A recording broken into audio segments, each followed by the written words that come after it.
Sorry. That's all right. It's in the next part of this meeting is actually going to be a conversation between myself and Mary around the work that she has been undertaking. So thank you very much. I basically open this also to others in terms of if you would like to add to the conversation, then please feel free to do so. I've got a few questions. I was lucky enough to have a conversation with Mary a few weeks back. And we'll be asking, I'll sort of be asking similar questions to walk through the projects that Mary has been involved in. But feel free to add something else to the chat. And you can enter my world because these are the conversations that I normally have when I meet people for the first time and catch up and learn all about the projects that they are doing. So hopefully you enjoy these experiences and we'll see how we go. So Mary, thank you for joining us today and for being part of this conversation. I think the first thing that we should do is if I probably pass over to yourself and let you do a full introduction to who you are, etc. Sounds good. So my name is Mary Knockwood. I'm a Mi'kmaq woman from the smallest Mi'kmaq community in New Brunswick, probably the smallest in the world. I work for Natural Resources Canada at the Atlantic Forestry Centre in Fredericton, and I am the Indigenous Programs Coordinator. I'm also coordinating the Indigenous Seed Collection Program, and I work quite closely with Donnie McPhee, who is the coordinator for the National Tree Seed Centre. And this Indigenous Seed Collections Program was basically his brainchild, and he asked if I would work with him on this program to help develop it into an Indigenous-led program. And so, yeah, it's because of Donnie that I'm here and that the Indigenous Seed Collection is actually moving forward. Mm. So do you want to tell us a little bit more about what the actual Indigenous Seed Collection Program is and maybe how it differs from the main sort of national collection? So the Indigenous Seed Collections Program was only announced on the equinox of March 2022. And it is different because of the fact that the National Tree Seed Centre focuses on conservation and with trees and shrubs. With the Indigenous Seed Collections Program, we're working specifically with Indigenous communities, and we're working with them to conserve and protect species of concern for their communities, which includes more than just trees and shrubs. It includes significant culturally, traditionally, or spiritually to the communities and medicinally even. So because they're the ones guiding this whole program, we're following what their needs are for seed conservation. And would you be able to just sort of dive in a little bit more in terms of potentially some of those types of seeds or reasons that maybe First Nations are starting to choose to put seeds in the seed bank? Um, I'll kind of give an idea of like a seed that actually really started the ball rolling, and this is the black ash here in the Atlantic. We have the emerald ash borer that has moved into Nova Scotia, and it is decimating the ash populations. And black ash is culturally significant to the Mi'kmaq in so many ways. It's a tool. It provides tools. It provides medicine. It provides the ability to make ash baskets. It's got a lot of culturally significant aspects to it, like when you're going out harvesting it, when you're out making baskets with it, when you're making tools with it. There's a language used around it, and when that species is gone, you no longer have the ability to use those words. You no longer have the ability to use those practices around the species. And it really shines a light on how Indigenous people across Canada use so many different species than non-Indigenous communities, because the non-Indigenous communities focus on a lot of uh, species that are a benefit to them either monetarily or for building purposes or for learning purposes, I guess. So it's different because we see the world as a whole as well. So when we move forward as Indigenous people, we're trying to preserve the whole system, not just one species within that system. So we're learning about the species. When we go out, we're learning about the environment with the species that we're going out with as Indigenous people. So it's so different culturally, and the loss of it will be monumental for the communities as well. So it's so important that we work with them and we try to start finding ways to help in the preservation of the species for Mother Earth, but also for the people and for as a whole the territory where we all live in. So as we work forward in the preservation of the species, we're saving it for not just us, but our future generations as well. And I think when we met and had our conversation earlier, I think one of the things that kind of came home to me was as climate change happens and species might retreat from the areas that they find them in, that loss of language could also occur just because of the fact of the absence of that species within the landscape. I think that was quite a Yeah, significant thing for me.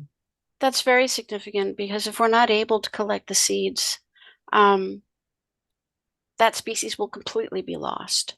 If we're not able to find ways to conserve those species, and potentially reintroduce them if climate change starts to subside, or maybe reintroduce them in areas where they can now survive, that species will be gone forever. And if that's gone forever, then everything around that species is gone as well. A good example of that is lichen. In the Mi'kmaq dictionary that I have had access to, I have found 5 words that pertain to lichen species. However, because we've lost the use of that species, we no longer know what that species was. We don't utilize um, lichen anymore because it's gone. So, what species of lichen was that? We have no idea, right? And lichen are such long-lived species that once a, an age stand of trees, which is its host species, is gone because they're no longer trees old enough to help sustain that species longevity. We can no longer have access to that species either. So it's just interesting to know that, language is so pertinent to a lot of the stuff that we do as Indigenous people. Mm. Kind of changing directions a little bit more. I know the program itself is very focused on delivering training to the First Nations to be able to access and be able to take part of the project. Are you able to just share a little bit more about maybe some of the training that you've been undertaking over the last year? I know that the program is still quite early, but I think it will help us understand what's maybe required to be able to set up such a thing as a seed bank. Yeah. First, I'd just like to say that it's more than just training because the Mm. National Tree Seed Center also will work with the communities on storing their seed, processing their seed, and stuff too. So it's the whole gambit. But it starts with the field season training, like where we go out to the communities, we work with the communities, and we teach them the processes that we use on collecting seeds. So there may be already people in the communities that are already collecting seeds. So there could be stuff that our technicians are actually going to learn from the communities as well. And it's not only in the collection of it, but also in the honorable harvest of it as well. So it starts there where we'll go out to the community, we'll meet with them. Donnie went out on a cross country tour back in 2023 where he met with communities and he taught them what tools that we used, what seeds are in harvest, what to look for.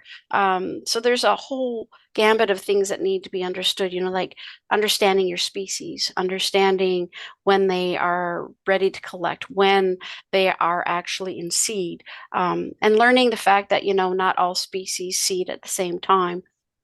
So it's teaching so many things, but also learning things as well, right? After that part is done, we also host communities to come to the lab in the winter months, and we host lab training sessions where we teach the people that come down to our sessions how we process, how we clean, how we store seeds. And it's a week-long session where we work with these community members that are sent to our center for that. And what's really cool about it is also developing networks and developing relationships between the participants that come down. And that's vital to the success of this Indigenous Seed Collections Program as well. Yeah, we're just right at the start of trying to speak to people within BC, so a long way for us to go. We kind of it was kind of picked up the subject by the presentation that Wendy delivered, and it was something that Eddie also highlighted at the beginning of the presentation. This concept around, sorry, presentation, this discussion group, that question around seed and the rights and data sovereignty around seed and seed handling. Particularly, this is obviously an issue in terms of food sovereignty, and making sure that maybe these large seed production organizations don't sort of lock up the genes, etc., around these species. With the actual National Tree Seed Centre itself, is this an area that has been thought about? It was sort of something that's obviously new to us, and we're starting to understand it. Um, Data is information on all seed collection is something that needs to be really considered when you're working with Indigenous communities. There has been a lot of hesitancy on most Indigenous communities and sharing their information and their data. So there has to be ways to be able to protect that information. Um, and when we're working with communities, we try to work with them by developing an MOU, Memorandum of Understanding, to kind of ensure that we are protecting all of the knowledge and the information around their seeds and the ownership of their seeds, showing to them that we're trying to be honorable and respectful and gaining trust and respect and ensuring that that respect is held true by holding and developing these MOUs with the communities, because we don't want to break trust. We want to develop these relationships and maintain them, and we can only do that by honoring their wishes through this whole process. Yeah, that makes sense. In terms of the program, is there sort of a set period that you're intending to hold the seed or look after the seed? Is it sort of in perpetuity, or is there a fixed period of time that you were thinking of for the program to be running? I hope it goes in perpetuity. But where this isn't really a funded program, it could potentially be. So we're also we want to see communities build the capacity to do more than just collect. We want to see communities be able to start housing their own seed banks, housing their own greenhouses, and being able to serve their communities by helping their communities be able to regain access to species they may not have had for a while because climate change took it away, or right. So trying to work with them. But seeds can be collected and saved for very long periods of time. Um, I think one of our oldest seed collections in the center, I'll have to fall back on Naomi or Donnie on this, but I think it's around 40 to 50 years. So I mean, I'm hoping that this program will supersede me and my children because this is something that's needed and will always be needed because the world is changing on a constant basis. So we need to learn to adapt. We need to be adaptive with that environment. And as Indigenous people, we've had to adapt so many times and so much over the years that um, who better to start leading that but those who have been adapting for ages, right? Yeah. And if Indigenous communities wanted to be part of the program, what's the best way for them to be involved? Reach out to us. We'll have a meeting. We'll start seeing how we can support them and help them reach the goals that they're trying to reach. Mhm. And maybe we can share in the chat the emails for them to connect with yourself if that would be possible, and then we can follow that up maybe afterwards. I want to open the floor to anybody that may have a question for Mary and the work that they've been undertaking at the National Tree Seed Centre.